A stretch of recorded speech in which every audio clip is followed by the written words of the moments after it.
안녕하세요. 미카엘 택시 미카엘입니다. 현재 법인 택시 문제 중에 하나가 이 빈 택시들입니다.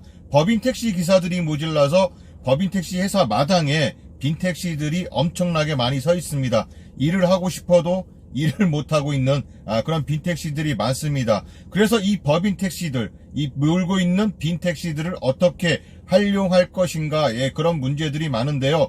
그 중에 하나가 리스제입니다. 그 리스제를 좋은 말로 사내복지 택시라고 하는데요. 이 사내복지 택시, 이 리스제는 이 도급 택시와 리스제의 차이점은 무엇이며, 또 어떻게 해야 되며, 왜 해야 되며, 또 여기에 대한 산학금 문제, 이것을 한번 이야기를 해보려고 합니다.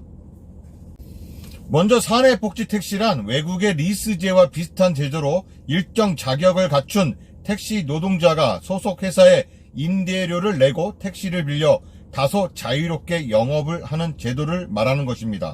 이 도급 택시와 지입제의 차이점이 무엇이냐? 사내복지 택시는 근로자가 회사의 택시 이용에 임대료를 내고 회사로부터 급여를 받지 않는다는 점에서는 도급 택시와 비슷합니다. 도급의 경우에는 근로자의 자격에 조건 없이 택시 면허를 갖고 있는 운전자가 행하는 경우도 있으나, 사내복지는 이를 운영하고자 하는 자에 대한 엄격한 조건이 부여됩니다. 그러니까 조건이 있느냐 없느냐, 그 차이점이죠. 그 다음에 도급은 그 형태를 불문하고 현재의 법 제도 하에서는 불법으로 규정되고, 사내복지 택시 또한 현행법 체계에서는 불법입니다. 그리고 사내복지 택시는 회사에 내는 임대료는 관리비라는 성격을 갖고 있어 지입제와 유사하나, 지입제는 차량 구입비 등에 대한 부담은 지입 차주가 있지만 사내복지 택시는 이러한 부담은 회사가 부담합니다. 복지 택시와 지입제 그리고 도급제의 비교인데요. 운전자 가격 제한은요, 자격 제한입니다. 사내복지 택시는 있고요, 지입제와 도급제는 운전자 자격이 없습니다. 그리고 그러니까 자격증만 있으면 되는 거고요. 회사의 자격 제한은 있고요, 지입제와 도급제는 없습니다. 그리고 운전자 부담입니다. 차량에 대한 부담인데요. 사내복지 택시와 도급제는 임대료만 내면 되는 거고요. 지입제 택시 같은 경우는 관리비만 내는 것입니다. 그리고 급여는 사내복지, 지입제, 도급제 모두 급여가 없습니다. 택시 면허권은요, 모두건 법인 택시에게 면허권이 있고요. 차량 구입 부담 주체가 사내복지와 도급제는 법인 택시에서 차량을 구입하고, 지입제 같은 경우는 지입제 기사에게 돌아갑니다. 적법성은 모두 불법입니다. 현재는요, 다 불법입니다. 사내복지 택시 도입에 있어서의 쟁점입니다. 사내복지 택시를 허용하면 불법 도급 행태가 행행할 것이라는 우려가 있습니다. 그러니까 지금 현재도 불법 도급 택시들이 전국적으로 우야부야 진짜 이렇게 좀 이뤄지고 있는데, 그런 것이 더욱더 활성화된다는 우려가 있는 거죠. 그리고 사내복지 택시 산업에 긍정적 기여를 한 회사와 운수 종사자에 대한 포상적 차원에서 설정된 제도라는 점을 이해할 필요가 있다. 그러니까는 평소에 회사의 제도가 기사들에게 유리하게 잘하고, 기사들 또한 모범적인 또한 장기 근속과 무사고 운전자들에게 주어진다는 그런 내용들입니다. 문제점인데요. 도급 택시가 암할리에 지금 이루어지고 있으면서, 따라서 사내복지 택시를 허용한다면 사내복지 택시를 핑계로 한 불법 도급이 더욱 기승을 부릴 것이라는 그런 이야기입니다. 그리고 전액관리제와 완전 월급제의 충돌입니다. 사내복지 택시는 운수 종사자가 회사에 임차료를 지불하고 택시를 운영하는 일종의 도급제 형식을 취하고 있기 때문에 회사에 의한 운수 종사자에 대한 직접 고용이 아니고, 더욱이 이런 형태가 일반화될 경우 전액관리제나 월급제의 취지와는 배차된다고 생각할 수도 있습니다. 결국은 월급으로 받아가는 그런 회사가 아닌, 그러니까 지입제 회사로 다 법인 택시가 발전된 가능성이 많다는 거죠. 그리고 가장 걸림돌이 무엇이냐? 개인 택시 반대입니다. 사내 개인 택시는 개인 택시와 비슷한 성격을 보유하게 됨으로써 실질적인 개인 택시의 공급을 증가시키는 효과를 가져오고, 이에 따라 개인 택시의 면허 값이 좀 내려간다는 그런 이야기 때문에 개인 택시들이 반대한다는 그런 내용이고요. 개인 택시 면허 가격에 아주 큰 영향을 미칠 거라고 그렇게 생각이 됩니다.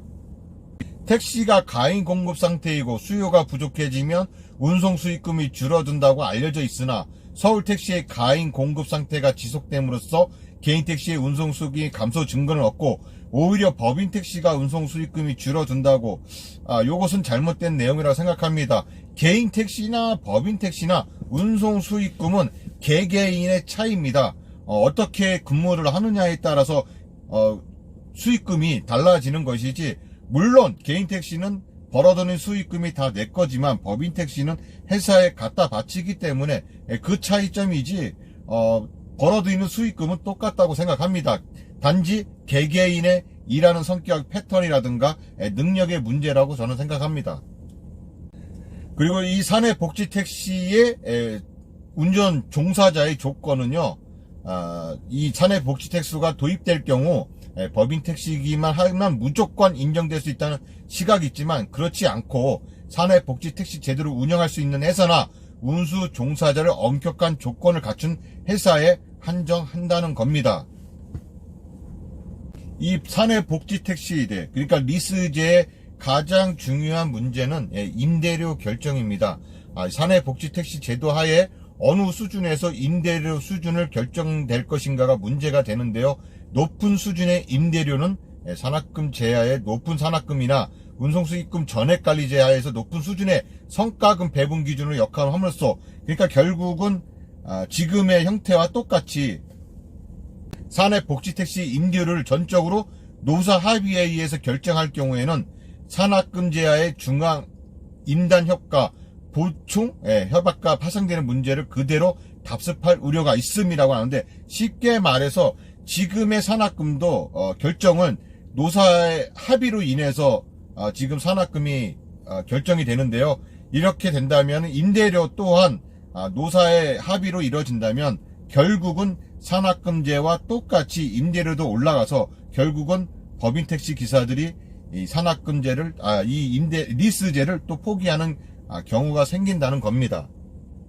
결론적으로 이 사내 복지 택시, 이 리스 택시가 성공하려면 우선적으로 사회적인 반대가 없어야겠죠. 현재 개인 택시가 반대를 하고 있습니다.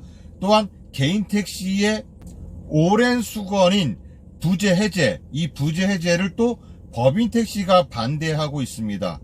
서로가 윈윈하려면은 이러한 서로가 성공할 수 있는 그런 정책들을 서로가 반대를 하지 말아야 된다는 것입니다. 그런 반대가 없다는 전제하에 이것이 된다고 하면은 이 어떤 업체, 이 법인 택시 어떤 업체를 선별을 할 것이냐, 모든 법인 택시에게 리스제를 허용할 것인가, 그것은 안 된다고 보고요. 어떠한 업체를 선별할 것인지 그것을 또 지자체 각 정부가 그것을 선별해야 하고, 또한 모든 택시 기사에게 이 리스제를 하게 해서는 안 된다고 봅니다. 근속 조건이라든가 아니면은 무사고 경력이라든가 또 인성이라든가 또 정가 기록이라든가 이런 것을 모든 것을 다 감안해서 선별해야 할 것입니다. 법인 택시 회사와 그 다음에 그 택시를 몰 기사, 법인 택시와 기사를 엄격한 기준으로 선별을 해야 하고, 또한 임대료 또한 지금처럼 이 산학금이라든가 기준금의 이 금액을 책정하는 노사 간의 합의로 이루어질 것이 아니라 정부가 엄격하게 또 제한을 두거나 개입을 해야지만 이것이 앞으로 쭉 이어져 갈 것이며 변형된 산학금으로 이게 또 변질되지 않기를 바랍니다. 이상 미카엘 택시 미카엘이었고요. 뭐 개인 택시나 법인 택시나 우리 택시인들이 잘 먹고 잘 사는, 떳떳하게 말할 수 있는, 나 택시 기사라고 떳떳하게 말할 수 있는 그런 직업이 되었으면 합니다. 이상 미카엘 택시 미카엘이었습니다. 감사합니다.